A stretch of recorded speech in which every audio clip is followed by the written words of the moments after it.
Hello and welcome to Best of the Day. I'm Dr. Christy Russell from the University of Southern California, and I'm at the 2013 San Antonio Breast Cancer Symposium, obviously in San Antonio. And I'll be doing 4 different interviews based on some of the best abstracts that are being presented at the meeting. And they will be grouped in different groups. And the first that I'm going to talk about are the HER2 positive abstracts. And I'm quite fortunate that Dr. Eric Weiner has agreed to do this interview with me. And Eric is professor of medicine at Harvard Medical School, and he is the director of the Women's Cancer Program at Dana-Farber Cancer Institute. I think I'm close. You're close. Okay, it's fine. Okay, great. Thank you again for joining me. Happy to be here. There were 4 different abstracts this morning in the session revolving around HER2 positive breast cancer.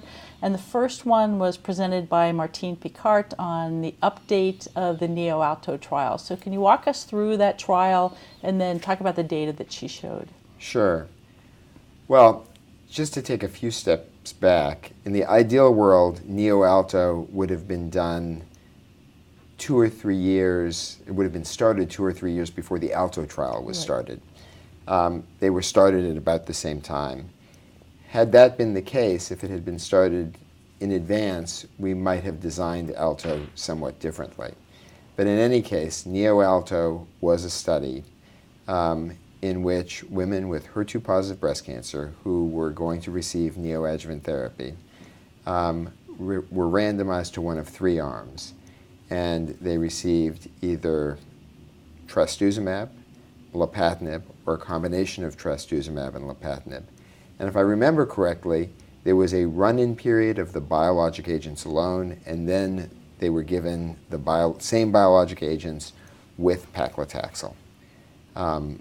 There were research biopsies that were done, and the endpoint was, in fact, pathologic complete response in the breast. And this was presented by Jose Baselga here in San Antonio, I believe in 2010 or 11.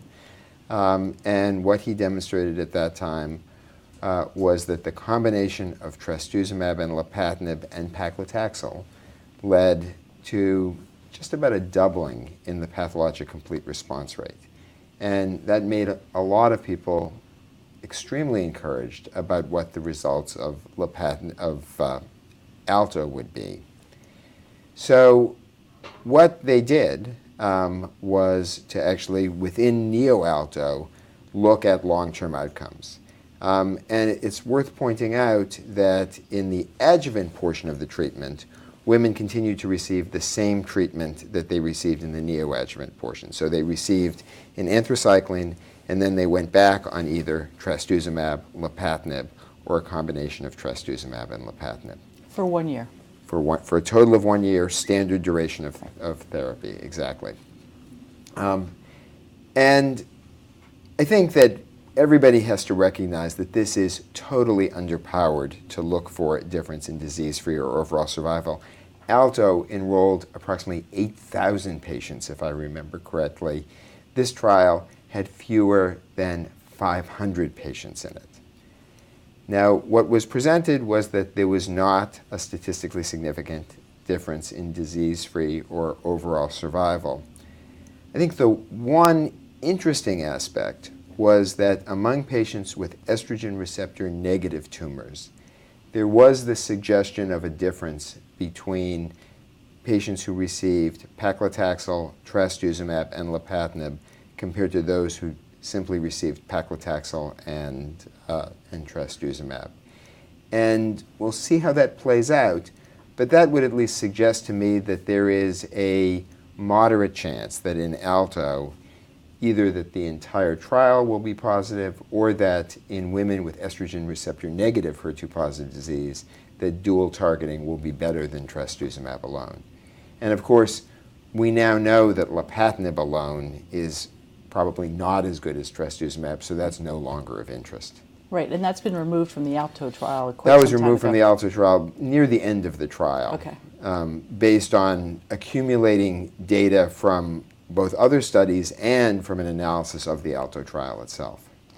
So in the United States, we recently got the approval for pertuzumab in this sort of neoadjuvant situation to be used with trastuzumab and a taxane Yes. formulated chemotherapy. Can you put that in context with this? Sure. I think there have been, I don't think, I know that there have been a lot of discussions after that accelerated approval, and there are people who agree with it and people who disagree with it. Personally, I am yet to be convinced that pathologic complete response will necessarily translate into differences in disease-free and overall survival. I would have taken a different step than what the FDA chose to do, but I don't want to question the wisdom of the FDA. It's just speaking my own mind. But I think it's important to note two things about pertuzumab and the general context of that approval. So one is that in the Cleopatra trial, in the metastatic setting, there is both a dramatic disease-free survival advantage and an overall survival advantage. Right. So that gives one that much more confidence that in the early stage setting there's going to be a benefit. And number two, that a definitive adjuvant trial has already been completed. So the Affinity trial has been fully accrued and asks whether adding pertuzumab in early stage patients improves outcome. So within that context, they felt much more comfortable providing an accelerated approval for pertuzumab. And then I guess the other important aspect here is that adding pertuzumab doesn't seem to add a tremendous amount of toxicity. So in their way of thinking, this was a reasonable approach while we await the data from Affinity. The way I might have spun it a little differently is that I think that that would have been more reasonable if they had limited the approval to a higher risk group of patients. So let's say patients with stage 3 disease, who even with standard therapy have a relatively high risk of recurrence, and where you want to try to bring the latest and the greatest to the clinic as soon as possible. And then the one other difference in my mind to consider would be to approve it both in the neoadjuvant and in the adjuvant setting, since if you define a patient who's at high risk of recurrence, in my mind, it doesn't matter whether you give the therapy pre-surgery or post-surgery. So if they were comfortable approving 12 to 18 weeks of pertuzumab neoadjuvantly, I would have thought that they would have approved that same duration of therapy in the adjuvant setting. Well, we'll still have this issue with lapatinib. And the question I have is, are we now driving patients towards neoadjuvant therapy for the opportunity to get pertuzumab? Well, first let me go back to lapatinib for a second and say that I don't think that there's going to be an accelerated approval for lapatinib. We don't have a survival advantage in the metastatic setting for the combination versus trastuzumab alone in combination with chemotherapy. And I think we're so close to a result from Alto that the FDA clearly is going to wait. And there is the added issue that toxicity with the combination of trastuzumab and lapatinib is not insignificant. Right.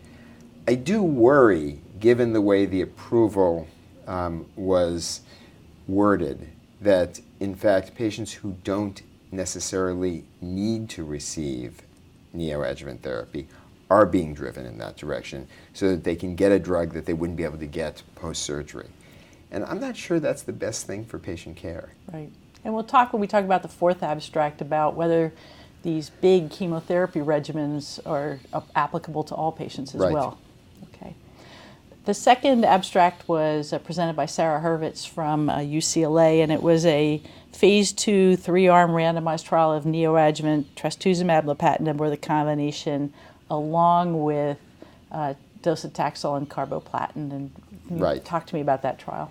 So this was essentially TCH, or TCL, that is substituting lapatinib for trastuzumab, or TCHL.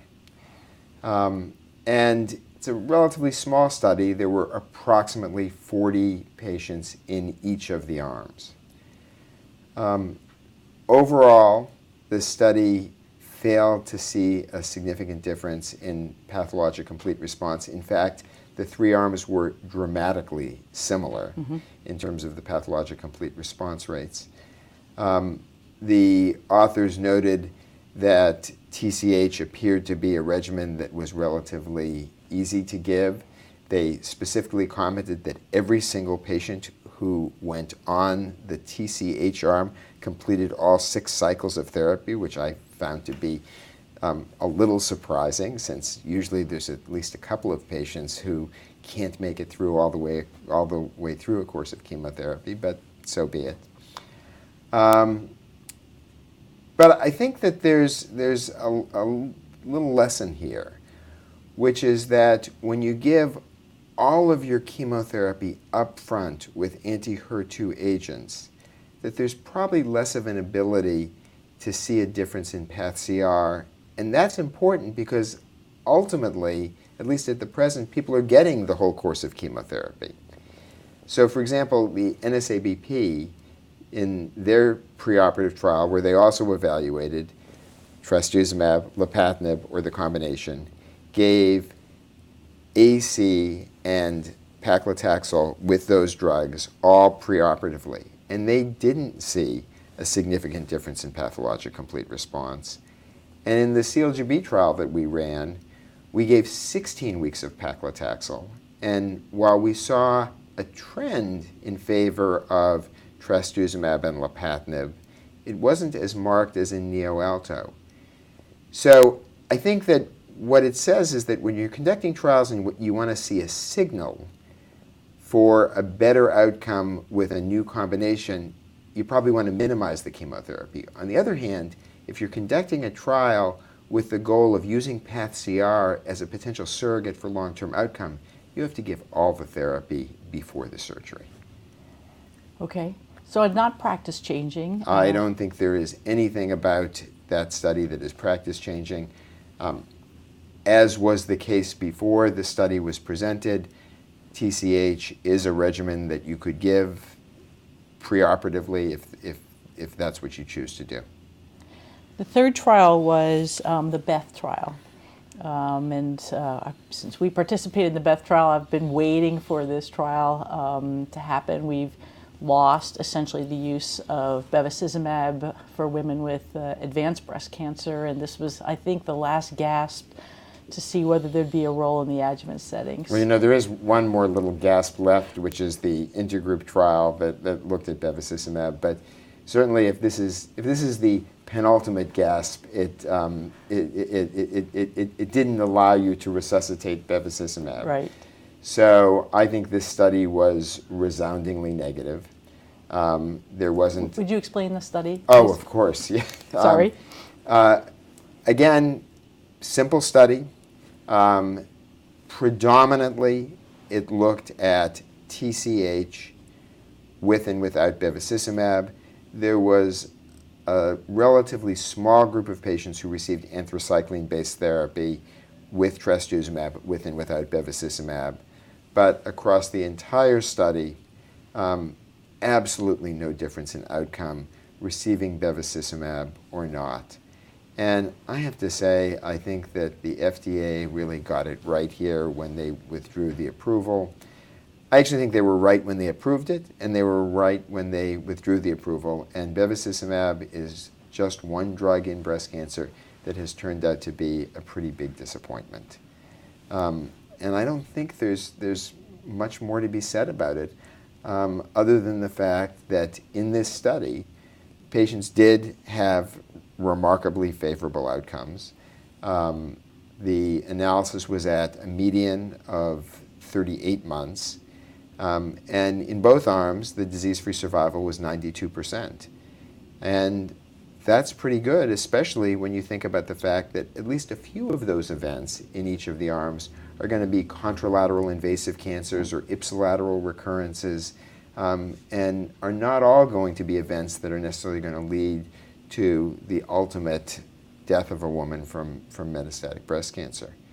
Now, compared to the pivotal trials that were presented now, initially almost 10 years ago, 8.5 years ago, this is a trial that included somewhat lower risk patients. Almost half of the patients had node-negative disease, and a greater proportion had ER-positive disease. But still pretty good outcomes. And one of the challenges I think that we're all going to face in the next few years is, as these outcomes for patients with HER2-positive breast cancer get better and better, how are we going to both maintain enthusiasm, maintain funding, and design studies that allow us to go from 92% to 98 or 100%? And it's a challenge. Right. We still have the dual trials that are Alto, as you said, and Affinity that are yet to be reported. And if this is going to be our baseline outcome for just the trastuzumab with chemotherapy arm, you wonder how much better those other antibodies might be, except they have higher risk patients in those trials. They do. And then there's another set of questions, and those questions relate to de-escalation of chemotherapy. Mm-hmm. So that better can be either preventing recurrence, but better can also be reducing toxicity and maintaining the same outcome. This is in some ways the situation we, and I say we broadly as a medical oncology community, and this is really almost before your and my time, but we were in with testicular cancer 25 years ago, where the outcomes were so good that the questions moved on to how can we give less? Right. And then the fourth trial, which you're intimately associated with, is a phase 2 study of adjuvant paclitaxel with trastuzumab for women with lower risk early breast cancer. So this is a study that we thought about a great deal. And it's a study, and I will describe it in a second, that we ran from Dana-Farber, but was done at a number of different centers. We had about 12 collaborating partners.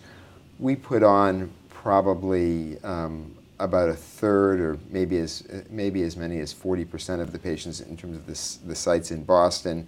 Memorial Sloan Kettering put on a lot of patients, but we had patients coming from literally all over the country. So this was a study for women with essentially, and I'll explain that in a second, node-negative HER2-positive breast cancer. And the tumor had to be less than 3 centimeters. We did not have a lower limit. So any patient with a tumor of any size up to 3 centimeters could be enrolled. All patients received 12 weeks of paclitaxel at 80 milligrams per meter squared and trastuzumab at the standard doses. At the end of the 12 weeks, patients went on and received the completion of a full year of trastuzumab. Now, I said I would make a comment about the node negativity, and I just want to clarify that there was an amendment that allowed patients who had a single micromet to enroll if they had a negative axillary node dissection. There were only 6 patients like that. So this is essentially a node negative trial. Now, of the patients, half of them had T1A and T1B tumors. And this is often referred to as the very small tumor study. But in fact, half of the patients had tumors that were between 1 and 3 centimeters. Most of those were between 1 and 2. Only 9% of the patients had tumors that were between 2 and 3 centimeters. So I would really think of this as a stage 1 breast cancer study. And I think that we really can't say that the results are applicable to any other group other than patients with stage 1 disease. About 2/3 of the patients had ER-positive disease, again, more than was seen in the pivotal trials. Whether that's patient selection or whether that reflects a difference in the prevalence of hormone receptors in patients with very early stage disease versus patients with more advanced disease, we don't know. The study was set up as a straight phase 2 trial because we felt that there was no way that we could randomize. Right. This was 2007. Trastuzumab was the rage. There was a perception that most of these women had a high enough risk of recurrence that no treatment was not an option. There were all sorts of different regimens being given, and we felt that we couldn't randomize to a no trastuzumab arm. We also didn't feel that we could randomize one chemotherapy regimen versus another for two reasons.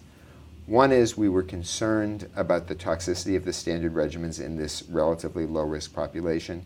And the other is it would have required thousands and thousands of patients to see any difference.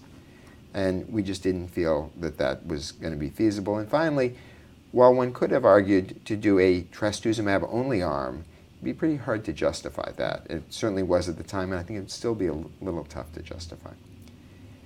So it was set up as a single-arm phase 2 trial, and it was designed such that we had a very high probability of declaring failure, which we defined as a recurrence rate greater than 9%, and a high probability of declaring success defined as a recurrence rate or a disease-free survival, invasive disease-free survival, of 95% or greater.